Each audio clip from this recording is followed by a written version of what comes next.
Kundi, alis na ako rito. Gusto mo Nasalita ba kayo? Hindi.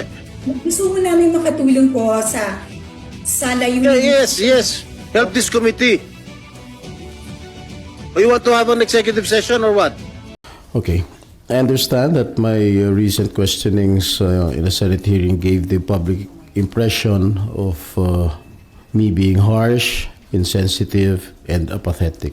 Humingi ng paumanhin si Senate President Pro Tempore Jinggoy Estrada last Thursday, August 22 dahil sa kanyang paraan ng pagtatanong kay Sandro Mulak at Gerald Santos sa pagdinig tungkol sa umano'y sexual harassment sa entertainment industry.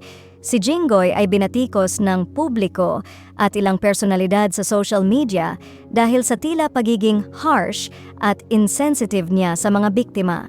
Ayon sa senador, wala siyang intensyong i-victim blame o hiyain ang mga lumantad. Ipinahayag niya na ang kanyang layunin ay tugunan ang systemic problem sa industriya. Binanggit din niya na bilang bahagi ng industriya, alam niya na matagal na ang mga nangyayaring pang-aabuso dito. Sa kabila ng insidente, binigyang diin ni Jinggoy na hindi niya minamaliit ang nararamdaman ng mga biktima ng sexual harassment at patuloy niyang kinokondena ang anumang uri ng karahasan sa industriya.